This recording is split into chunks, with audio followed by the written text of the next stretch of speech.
Aujourd'hui, chez les Inuits, le Rondem, c'est le Makusham. Le Makusham est un événement où on célèbre un événement en particulier, comme celui d'aujourd'hui, Idle No More. Alors, je vous invite à faire un grand cercle et danser.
Joël Fortin-Lebel. Je participe à la marche de Idle No More aujourd'hui avec le petit Malik qui se cache parce qu'il est gêné à la caméra, mais qui n'en pense pas moins de bonnes choses par rapport à tout ça. Aujourd'hui, on est là pour s'opposer à un gouvernement qui n'a pas la légitimité de régner par rapport au fait qu'il ne s'intéresse pas aux problèmes sociaux de son pays, il est désintéressé par rapport aux problèmes naturels, aux problèmes de l'écologie et finalement aux problèmes qui en découlent au niveau économique aussi. Nous nous opposons pour l'avenir collectif et pour l'avenir des petits-enfants comme lui. Voilà pourquoi nous sommes ici aujourd'hui. Nous appuyons les Amérindiens et tous les autres qui veulent nous suivre dans notre démarche. Merci. Avec Yvan Bombardier de SOS Boy Gang.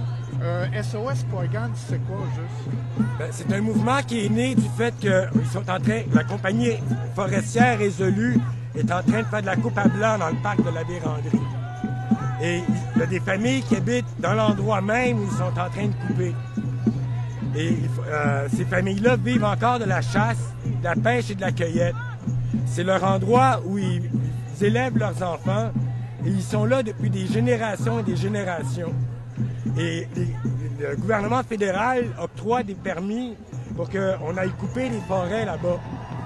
Et des coupes claires ou des coupes non, c'est des coupes claires. On rase toutes. Ouais. Et les machineries sont là 24 heures sur 24, fonctionnent 7 jours sur 7, et ils sont en train de voler le bois qui est là, qui appartient à des gens qui vivent de la forêt depuis des générations et qui habitent sur des territoires qui n'ont jamais été concédés à la couronne britannique.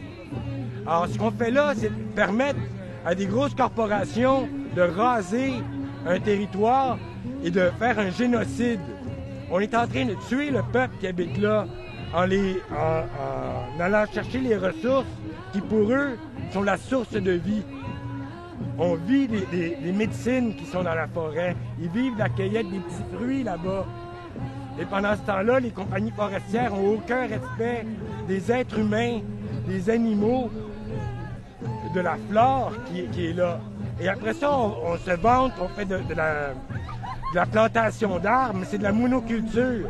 Alors, c'est pas une forêt viable pour les animaux. Alors, de plus en plus, les gens de Poygun, nos amis Anishinaabe, ils sont obligés d'aller chasser plus loin. Autrement dit, les compagnies veulent s'en servir comme une grosse terre à bois. Là.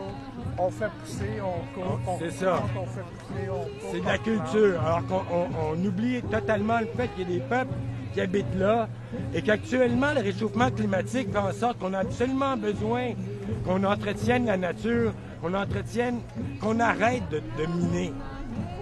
Mais toute notre économie est basée sur les compagnies minières au Canada en particulier. Ça me rappelle les paroles d'un Amérindien, je me suis dit son nom. Il disait que l'argent, ça se mange. Exactement. Ils sont plus capables de pêcher dans leur rivière. À Maniwaki, l'eau est tellement polluée qu'on ne peut pas manger les poissons qui y sont. Alors les peuples qui habitent là depuis des générations... Non, il y a de la radioactivité. Okay. Parce qu'ils sont allés creuser de l'uranium. Gentilly, c'est une autre cause. Gentilly, tout autour, c'est contaminé, il y a des radiations. Et évidemment, on est bien content de voir la centrale nucléaire fermée, mais il faut voir aussi à ce qu'ils puissent déclasser et décontaminer tout cet endroit-là d'une manière qui est appropriée et éthique et qui crée de l'emploi pour les personnes qui sont là à Gentilly, mais aussi dans le parc de la Vérandrie. On parle de sauver 800 emplois pour les compagnies forestières. Mais si on exploitait la forêt, on pourrait créer des emplois pour des générations. Si on amenait les gens à connaître la forêt, puis à découvrir les médecines qui y sont, les modes de vie traditionnels, on retrouverait un équilibre qu'on est en train de perdre totalement. Un mode de développement plus intelligent, plus vert, finalement. C'est ça. Qu'est-ce que tu dirais à nos auditeurs de Trois-Rivières? C'est quoi les bonnes raisons pour embarquer dans Idle No More? Pendant des générations, on s'est fait coloniser. On est arrivé ici, on a eu de la liberté, on a retrouvé des gens des Premières Nations qui nous ont accueillis, qui nous ont nourris, qui nous ont soignés. Et ces gens des Premières Nations-là ont une perspective diamétralement opposée à la nôtre québécois. Et il est important qu'on s'ouvre les yeux sur nos racines amérindiennes aussi, ou autochtones. Parce qu'avant d'être colonisés en Europe par l'Église, ou par les Romains, ou par les rois de France, on était des gens qui vivaient en harmonie avec la terre. Et avec la colonisation ici, on a imposé au peuple des Premières Nations une modification dans leurs valeurs profondes. Mais il est important qu'on retrouve, nous aussi, ces valeurs profondes-là qu'on a essayé de tuer dans le cœur des enfants amérindiens, comme Harper a pu dire dans sa farce d'apologie en réponse aux écoles résidentielles. Bon, ben, merci beaucoup, Yvan. Bonne continuité. Merci beaucoup.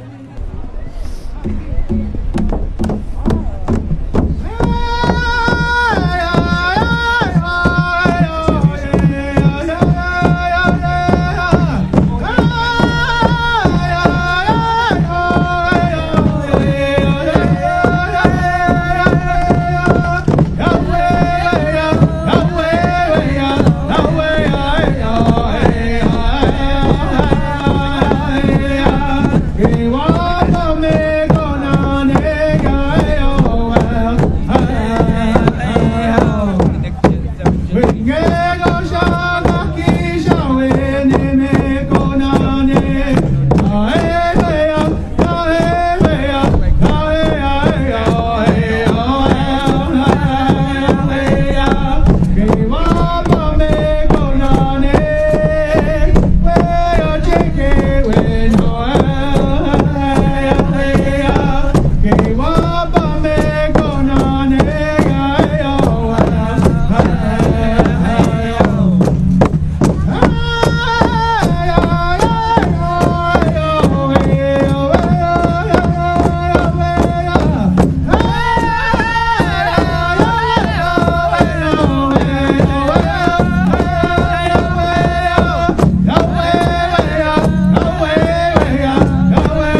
que va